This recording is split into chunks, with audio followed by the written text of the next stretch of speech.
Don't tell anyone. It's a secret, but... Maker Central starts in a few days.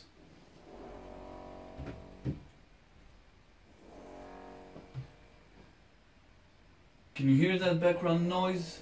It's amazing. It's absolutely shocking that the minute I turned on the camera to make this video, my neighbor had decided that it was the time to start impact drilling my adjacent wall.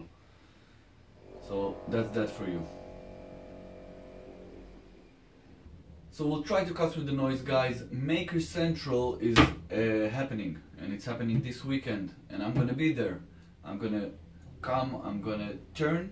Record Power has kindly asked me to do a 1-hour demo on their booth, so look out for my presentation. I'm sure it will be published during the event when each of the turners is gonna make his appearance on their booth.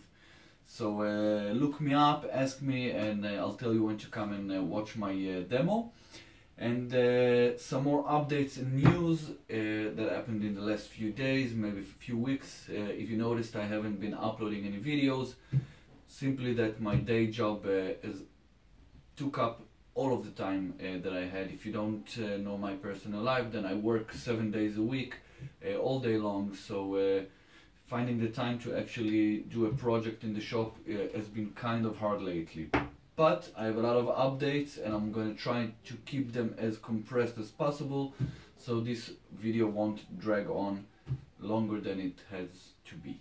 So first item on the agenda for today is a good friend of mine, Michael Trent from the USA. He opened a GoFundMe page. The story is very simple. He wanted to send me an old vise that he had, but the shipping was just too expensive. So what he did, he opened a GoFundMe page dedicated to me, trying to raise a little bit of money so I could buy my own shop vise. So I want to thank Michael Trent, Mark Hobster, David Condor and Dave Storr for contributing to that GoFundMe page. Using the money that they contributed and sent to me, I was able to buy a couple of things for my shop, vise included. So I'll just give you a little bit of a show and tell about the things that I've bought and added to my shop. So take a look around.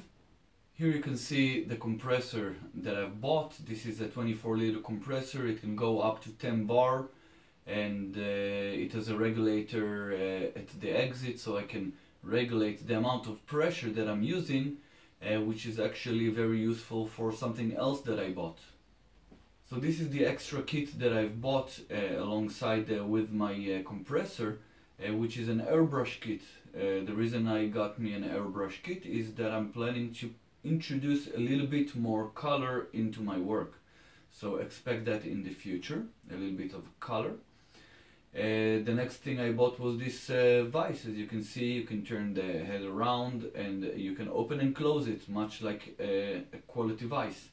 There's also a little anvil at the back for a little bit of hammering and small jobs, and it's a really great addition to my shop.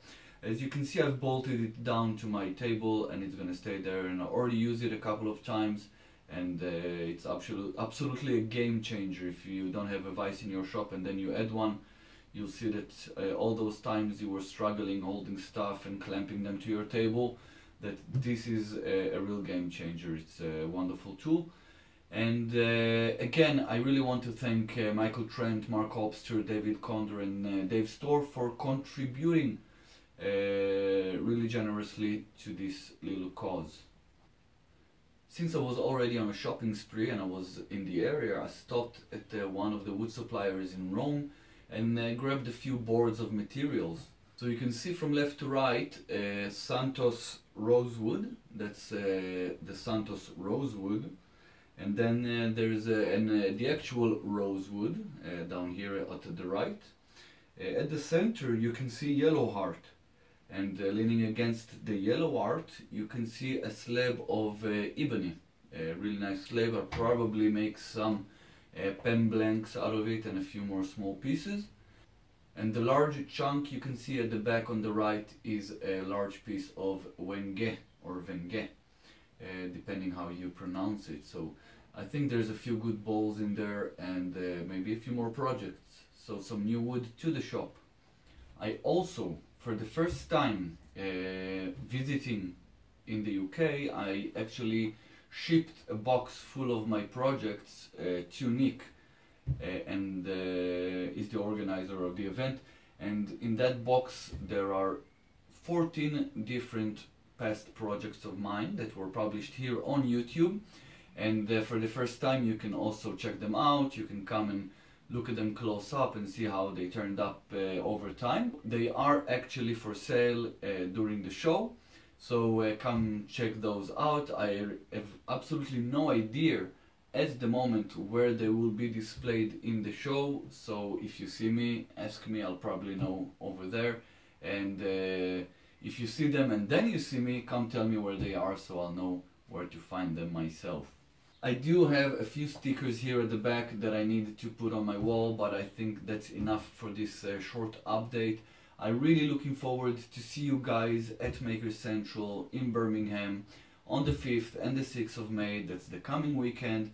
Make an effort, get out of your house, get out of your shop, leave the wife and kids or bring them with you. We can take them all in. Come and watch the show. There's gonna be so many creators from all walks of life and different talents from all over the world. They're gonna grace this event with their presence, and I wouldn't miss it for the world. And I wouldn't miss it for the world. I don't know if that's gonna go into the video or not because I messed it up so many times. Guys, that's it for today.